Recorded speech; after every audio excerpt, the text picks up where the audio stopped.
là, qu'il est dans la partie. Ce qui est inquiétant, c'est que Jean n'utilise pas beaucoup sa main arrière. Ouais, franchement. Il travaille beaucoup avec une main, là, comme ça. C'est pour ça, Bernard, que j'insistais à te dire quand on lui a demandé « Es-tu capable de lancer ta droite? » c'est ça. Alors, visiblement, il se débrouille peut-être pas avec tous ses outils. Est-ce que c'est la conclusion à laquelle on doit en venir? Ah, c'est possible, mais une chose est sûre, jusqu'à maintenant, on voit la main droite, elle a été envoyée là, avec une retenue. Ouais. Est-ce que l'épaule? Eh bien, très possible. Ben, on sait qu'il avait eu des problèmes d'épaule. Hein. Il s'était déchiré l'épaule au casino. Et là, il avait dit, c'est juste un petit peu étiré et j'ai l'avis médical pour monter sur le ring.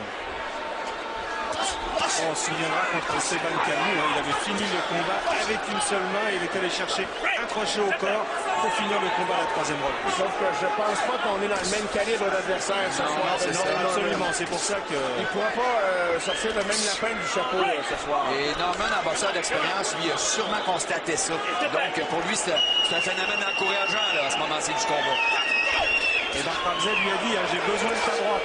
Et c'est pas pour rien que la plupart des droites lancées par Jean, c'est l'uppercut de remarquer. Peut-être que ça lui fait moins mal de lancer comme ça. Ouais, très bonne observation, Mario. Effectivement.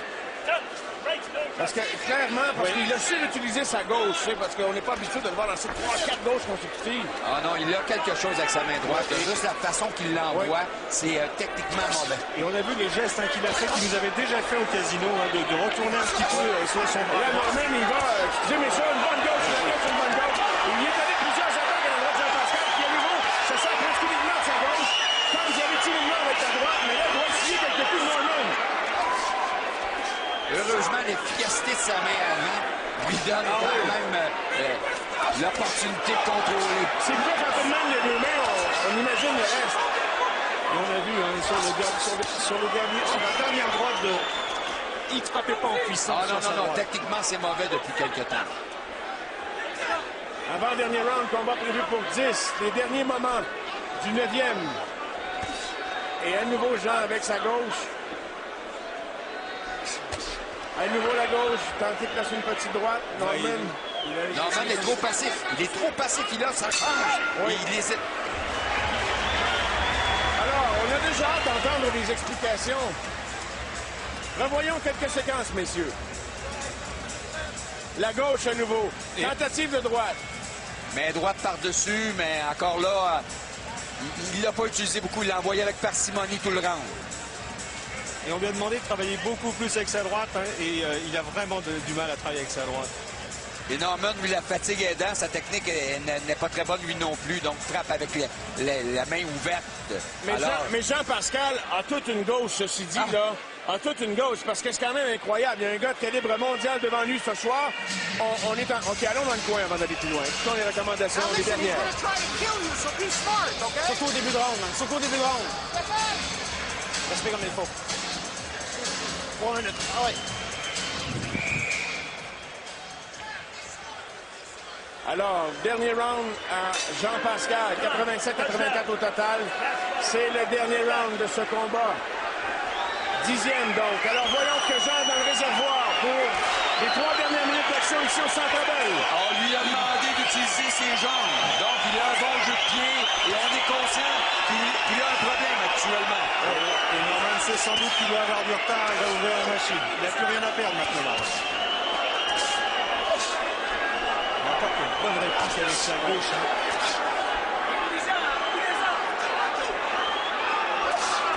On peut s'imaginer ce que Jean ferait avec ses deux mains. Et j'ai bien hâte d'entendre les explications. Il aurait pu ne pas se battre ce soir. Il a choisi de se battre. Mais force est d'admettre qu'on a constaté qu'il y a vraiment une carence de ce côté-là. Un peu plus tôt, il a porté sa main droite au corps et il est allé la porter. Il n'a pas déplié son bras. On va peut-être que ce n'est pas le cas, mais en tout cas, c'est l'hypothèse la plus plausible. Ah, ça semble tellement évident. Alors, 2 minutes à faire. Alors, Jean voudra sans doute pas décevoir ses partisans, ça c'est clair. Il va tenter d'y mettre toute la gomme, la foule s'anime. Encore une bonne gauche de Pascal, mais on sent qu'il ne peut travailler qu'avec une seule cette gauche. Une chance que cette gauche est assez puissante pour arrêter son adversaire. Belle série de Pascal. Et là, Norman en souffre un coup, là, maintenant, en fin de combat. Encore la pétarade au corps. Ça, c'est arrivé à plusieurs reprises dans le combat. Alors, Jean qui aurait bien aimé terrasser son adversaire, vraisemblablement devra se contenter d'une décision à moins d'un coup fatal. Oh, et là, la longue droite lancée par Norman, heureusement esquivée par Jean-Pascal. Enquête sur une droite réplique avec deux coups, revient en combinaison. Norman toujours là debout devant lui. En tout cas, si le combat devait se terminer comme ça nous prouve que, encore une fois, Jean-Pascal, il n'a pas toute la possession de ses Combinaison. Non, effectivement, Robert. Ces combinaisons au corps sont encore très efficaces, mais c'est moins évident à la tête. Oui. Dernière minute. Jean dans les câbles. Et on voit que Norman n'a pas les habiletés de Jean. C'est beaucoup moins efficace. À nouveau, tente la grosse droite. Évident. Oh! Il a légèrement titubé sur ses pieds, mais semble-t-il juste au déséquilibre dans les derniers instants. Et la bouche de Norman est maintenant grande ouverte. Alors, Jean qui danse un peu, va-t-il y aller d'une dernière attaque? Il est allé une courte droite. On se dirige vers une décision, messieurs. Main droite ici. On a échangé des coups puissants d'un côté comme de l'autre. Et les deux hommes qui nous ont montré durant 10 rounds une condition physique exemplaire. Quel beau combat.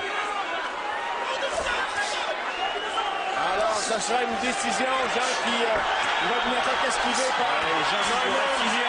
Il finit ça en beauté. Il pris de la foule. Et là, maintenant, c'est sonné. Et voilà, c'est terminé. Terminé. Alors, on se dirige vers une décision. On verra si les juges vont vu ça de la même façon que le juge Guy Jutras. Et on a bien hâte d'entendre des explications pendant que les boxeurs se félicitent dans le coin. On va revenir en direct du Centre Bell à Radio-Canada. Avant d'aller à la décision, on va revoir les meilleurs moments du 10e et dernier round de ce combat, Bernard et Robert. Alors, voyons ça ensemble. En tout cas, Jean-Pascal, pour le combat, voulait offrir quelque chose aux spectateurs et voulait ouvrir la machine comme il l'a fait. Et on voit qu'il travaille effectivement encore bien en combinaison. Et on a bien vu la fatigue qui s'installait chez Norman. C'est ça. Et c'est surtout, c'était spectaculaire, la fin de combat, où il a été très agressif et a débordé son adversaire. Ces combinaisons encore auront sûrement fait une grosse différence dans le pointage. Et on sent, là, quand on remarque attentivement chacun des échanges, on sent que quand il descend aller sa droite, il devrait être dans la position idéale pour le faire. Ouais. C'est-à-dire une droite courte. Le transfert de poids n'était pas complet. Non. Et la fin de l'engagement spectaculaire qui effectivement a soulevé ici le public. Et il a voulu finir en beauté, je crois. Si Jean-Pascal est diminué comme on pense qu'il est diminué, il a voulu quand même offrir au public un feu d'artifice pour terminer. Alors, messieurs, peu importe les raisons, nous aurons des réponses à nos questions. On est prêt pour une décision. Place à Christian Gauthier. Mesdames et messieurs, voici maintenant la décision des juges. Ladies and gentlemen, here is the judge's decision. Les juges de Carufel, Roussel et Woodburn remettent tous des cartes de pointage de 98-92. Judges de Carufel, Roussel and Woodburn all score this bout 98 and 92 for the winner by unanimous decision. Le gagnant par décision unanime est toujours champion super moyen de la NABO, NABA et NABF. On n'est pas vraiment surpris. Une décision favorable à Jean-Pascal. Norman, pas déçu, sans doute fier de l'opposition qu'il est venu offrir ici. Peut-être un futur champion unifié, sait-on jamais que Jean-Pascal. Norman n'aura pas à rougir de la performance qu'il a livrée ce soir. Non, pas du tout. Certes, une belle victoire de la part de Jean-Pascal, mais tout de même, il faut donner à Norman qu'il a été un adversaire de taille et d'une trempe internationale. Je suis entièrement d'accord avec vous, messieurs, et ça, c'est le genre de combat qui va faire progresser la carrière de Jean-Pascal. Il a besoin de défis comme ça, être challengé comme ça par des adversaires.